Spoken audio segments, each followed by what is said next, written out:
अस्सलाम वालेकुम, मैं हूँ कुरसुलैन आरिफ और आप देख रहे हैं प्रोग्राम TRP 360। नाज़रीन, वेलकम टू पुराना पाकिस्तान। वज़ीर आज़म शहबाज शरीफ के हल्फ उठाने से लेकर अब तक मुल्क में क्या मामलात रहे हैं, मईशत में क्या तब्दीली आई है, सियासी सूरत हाल क्या है, इसी हवाले से बात करेंगे। हमारे साथ मौजूद हैं सीनियर सहाफ़ी और तज़कियाकार शबीर हुसैन। प्रोग्राम में वेलकम करेंगे। शबीर साहब, ये बताइएगा कि शहबाज शरीफ जब से वज़ीर आज़म बने हैं तब से लेकर अब तक उन्होंने इंतज़ामी सतह पर क्या इक़दामात उठाए हैं, और क्या आपको लग रहा है कि हम पुराने पाकिस्तान में आ गए हैं? जी बिल्कुल, मुझे ऐसा ही लग रहा है कि कल जब उन्होंने पहली स्पीच की कौमी असम्बली के अंदर वोट ऑफ कॉन्फिडेंस लेने के बाद, तो उन्होंने अनाउंस किया कि 25,000 कम से कम मज़दूरों की तनख्वाह होगी, मिनिमम वेज, यानी कि अब 25,000 रुपये हुआ करेगी पाकिस्तान के अंदर। दूसरा, उन्होंने अनाउंस किया कि 10% जो है वो पेंशन बढ़ेगी मिलिट्री और सिविलियन पर्सनल्स के लिए।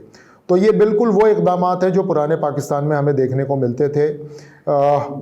इमरान खान साहब की हुकूमत ने गो के तनख्वाहें तो ज़रूर मिनिमम सेट की थी, 20,000 रुपये या 22,000 रुपये कुछ इस तरह से थी, लेकिन पेंशन उन्होंने कभी नहीं बढ़ाई। क्यों वो उनका एक मौक़िफ़ ये था कि पेंशन बढ़ाना उन लोगों के लिए बिल्कुल ठीक नहीं है जो कि डॉर्मेंट हो चुके हैं, जो डॉर्मेंट वर्कफोर्स है अब पाकिस्तान की। कोई आदमी रिटायर हो जाए तो जाहिर है वो मुमलिकत के लिए किसी काम का नहीं रहता और उसको पेंशन मिलती रहे। जो पेंशन अब तक मिल रही थी वही काफ़ी है, मज़ीद उसको पैसे बढ़ाकर देने की, ये उनका मौक़िफ़ था और वो नए पाकिस्तान का कुछ ऐसा सिलसिला था। लेकिन पुराने पाकिस्तान में कल शहबाज शरीफ साहब ने वही चीज़ें रिवाइव की जो इससे इमरान खान हुकूमत से पहले हुआ करती थी।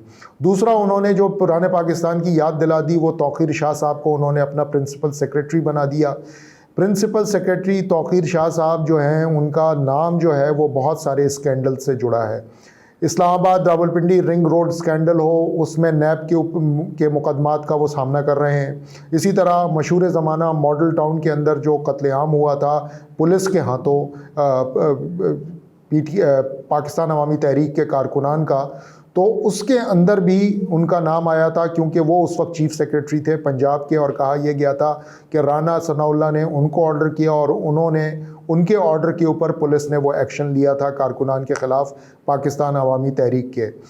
तीसरी बात जो कि पुराने पाकिस्तान से रिलेटेड नज़र आ रही है वो ये नज़र आ रही है कि 3 घर शहबाज शरीफ साहब के प्राइम मिनिस्टर हाउस डिक्लेयर कर दिए गए हैं, यानी कि एक तो वज़ीर आज़म हाउस जो इस्लामाबाद में मौजूद है वो तो है ही। इसके अलावा रायवंड का जाती उमरा जो कि आबाई घर है शहबाज शरीफ साहब का, वज़ीर आज़म साहब का, उसको भी दर्जा दे दिया गया है प्राइम मिनिस्टर हाउस का। फिर मॉडल टाउन में एक उनका घर है जहाँ पे वो अक्सर पाए जाते हैं, वहीं रहते हैं, वहाँ उसको भी जो है वो दर्जा दे दिया गया है वज़ीर आज़म हाउस का। और एक घर डिफेंस लाहौर में है जहाँ उनकी दूसरी अहलिया तहमीना दुर्रानी रहती हैं, उस घर को भी जो है वो वज़ीर आज़म हाउस का दर्जा दे दिया गया है। तो एक अब मुमलिकत पाकिस्तान जो कि पुराना पाकिस्तान है, वहाँ पर पहले एक वज़ीर आज़म हाउस का ख़र्चा चलता था, अब 4 वज़राए आज़म यानी कि 4 वज़ीर आज़म हाउस का ख़र्चा मैं और आप बर्दाश्त करेंगे। तो ये पुराने पाकिस्तान की खुसूसियत है और ये हो गया है। इसके अलावा दूसरी जो सबसे अहम बात है वो ये है कि वज़ीर आज़म साहब आज सुबह 7 बजे अपने दफ्तर पहुंच गए।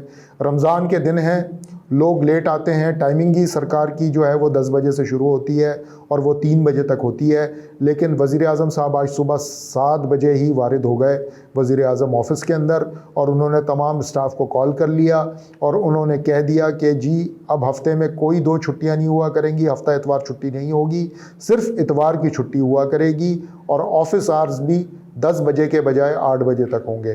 तो कुछ पॉजिटिव पॉइंट्स हैं जो अभी आखिर में मैंने गिनवा दिए, कुछ नेगेटिव और बहुत सारे नेगेटिव पॉइंट्स हैं जो कि मुझे और आपको भुगतने पड़ेंगे, जो कि पुराने पाकिस्तान की याद दिलाते हैं। लेकिन ये सारे पॉइंट्स देखे जाएं मजमूई तौर के ऊपर तो हमें लगता यही है कि हम पुराने पाकिस्तान में दाखिल हो गए। शबीर साहब, ये बताइएगा कि कल से लेके आज दिन तक ये जो सियासी मामलात उलझे हैं, MQ को हम देखते हैं कि उनको बड़ा गिला है हमारे वज़ीर आज़म से जो नए वज़ीर आज़म हैं, तो इस हवाले से आप क्या कहेंगे? देखें, ये मामला जो उलझने वाले बात थी और सियासी मामलात के उलझने की जो बात है वो तो नए पाकिस्तान में हम देखते रहे कि इमरान खान साहब कभी MQM वालों को मनाते थे, कभी बाप को मनाते थे, कभी GDA को मनाते थे, कभी BNPM को मनाते थे।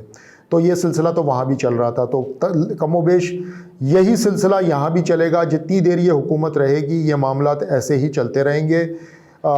یہ الگ بات ہے کہ یہ اتنی کثیر الجماعتی حکومت ہے جس کے اندر بھانت بھانت کے لوگ بیٹھے ہیں. وہ بھانمتی کا کنبہ ہم نے ایک اپنی ایپیسوڈ میں ذکر بھی کیا تھا، تو یہ وہ کنبہ آ گیا ہے اب حکومت کرنے کے لیے، اور اس کے جو گرو ہیں وہ شہباز شریف صاحب ہیں. تو اب شہباز شریف صاحب کے لیے پہلا مسئلہ تو آ گیا ہے ایم کیو ایم کی طرف سے، کہ ایم کیو ایم نے کل کہہ دیا، اعتراض اٹھا دیا وسیم اختر صاحب نے کہ اسپیچ میں جو معاہدے ہیں، جو پوائنٹس ہیں ایم کیو ایم اور پیپلز پارٹی کے، اس کا ذکر نہیں کیا شہباز شریف صاحب نے. اس کا نتیجہ یہ نکلا کہ کل وہ ویڈیو وائرل ہوئی وسیم اختر صاحب کی، اور اب اطلاعات یہ ہیں کہ آنے والے کل یعنی کہ آئندہ کل جو ہے وزیر اعظم صاحب کراچی آ رہے ہیں. پہلے وہ مزار قائد جائیں گے جیسا کہ ہر کوئی جاتا ہے، اور اس کے بعد وہ بہادر آباد دفتر جائیں گے ایم کیو ایم کے. تو منانا اور روٹھنے کا سلسلہ شروع ہوا چاہتا ہے، اور ایم کیو ایم جو ہے وہ واقعی ایک ایسی معشوقہ ہے جو کہ فوراً روٹتی ہے اور فوراً مانتی ہے. یہ اس کا وتیرہ رہا ہے، تو وہ یہ کرتی رہے گی، اور یہ اس کے ناز نخرے جو ہے وہ ہمارے وزیر اعظم صاحب کو، زرداری صاحب کو اور بلاول صاحب کو اٹھانے پڑیں گے. شبیر صاحب یہ بتائیے گا کہ معاشی سطح پر ان کو جو اقدامات اٹھانے چاہیے تھے وہ انہوں نے لے لیے ہیں یا پھر ابھی لینے باقی ہیں؟ دیکھیں یہ بڑی مزیدار بات ہے. پہلے سوال کے جواب میں جیسے میں نے آپ کو بتایا کہ انہوں نے منیمم ویج جو ہے 25,000 روپے کر دی ہے، پھر یہ پینشنز میں اضافہ ہوا ہے ریٹائرڈ ملٹری اور سول جو ہمارے ملازمین ہیں. اور ایک طرف یہ بات ہو رہی ہے اور ایک طرف نون لیگ کی حکومت چارٹ جاری کر رہی ہے کہ جی عمران خان صاحب خزانہ بالکل خالی کر کے چلے گئے. تو کنگال خزانے سے یہ 10% ملٹری اور سویلین پینشنرز کے پیسے آئیں گے کہاں سے؟ اگر خزانہ میرے پاس خالی ہے تو میں آپ کی تنخواہ بڑھا کیسے سکتا ہوں؟ یہ تو اللاجیکل بات ہے نا، یہ ان ریزنیبل بات ہے. تو یہ والی بات ہے جو اس وقت نون لیگ کر رہی ہے. مجھے نہیں پتہ یہ پیسے اگر واقعی عمران خان خزانہ خالی کر کے چلے گئے ہیں تو یہ پینشنز کی مد میں جو انہوں نے اضافہ دینا ہے وہ کہاں سے دیں گے، کدھر سے لائیں گے؟ شہباز شریف صاحب شاید اور زرداری صاحب اپنی جیب سے دیں گے وہ پیسے. دوسری بات جو انہیں کرنی چاہیے تھی اور انہوں نے اب تک نہیں کی، اور میں امید کرتا ہوں کہ آن این ارجنٹ بیسس جو ہے یہ گورنمنٹ وہ کام کرے گی، جس کے حوالے سے یہ تنقید کرتے تھے پی ٹی آئی کی حکومت کے اوپر، کہ ایک انہوں نے P T I M F budget بنایا ہے. آپ کو یاد ہوگا بلاول صاحب اور یہ سارے جب بجٹ آیا تھا تو انہوں نے کہا تھا یہ آئی ایم ایف کا بجٹ ہے، P T I M F budget. جب آئی ایم ایف سے ڈیل میچور ہوئی اس وقت بھی کہہ دیا کہ گروی رکھ دیا انہوں نے پوری معیشت کو لے جا کر کے آئی ایم ایف کے بعد، اور اس کو پبلک ہونا چاہیے کہ ہم نے کیا ڈیل سائن کی ہے آئی ایم ایف کے ساتھ.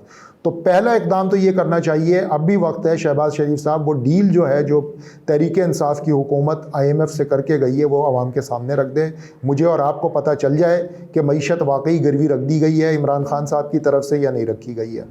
دوسرا اقدام ان کو کرنا چاہیے جس میں انہوں نے کہا تھا کہ جی گورنر اسٹیٹ بینک کو وائس رائے کی حیثیت دے دی گئی ہے. وہ یعنی کہ ایک سمجھ لیں کہ وہ ان کو بے لگام گھوڑے کی طرح چھوڑ دیا گیا ہے پاکستانی معیشت کے اوپر. یہ اعتراض تھا بہت بڑا حزب اختلاف اس وقت کی، یعنی کہ جو اب حزب اقتدار ہے پیپلز پارٹی اور نون لیگ کا، کہ گورنر اسٹیٹ بینک کو لگام دینے کی ضرورت ہے جنہیں بے لگام کر دیا گیا ہے نئے آئی ایم ایف معاہدے کے تحت. تو ہمیں یہ بھی امید کرنی چاہیے کہ فوری طور پہ وہ لگام جو پی ٹی آئی نے ہٹا دی تھی گورنر اسٹیٹ بینک کو یہ حکومت لگائے گی. اگر یہ دو کام وہ کر لیں تو وہ وعدہ اور وہ الزامات سارے ختم ہو جائیں گے جو پی ٹی آئی حکومت کے اوپر لگائے جاتے تھے. تو امید یہ کرنی چاہیے کہ اوور آل ایک سچویشن بنائیں جس میں جو باتیں وہ کرتے تھے، جو تنقید کرتے تھے پی ٹی آئی کے اوپر معاشی اشاریوں کے حوالے سے یا معاشی اقدامات کے حوالے سے، اس کو کریکٹ کریں گے. یہ جی ناظرین، یہ تھا ہمارا آج کا پروگرام. پھر حاضر ہوں گے نئے پروگرام کے ساتھ. تب تک کے لیے اجازت دیجیے. اللہ نگہبان.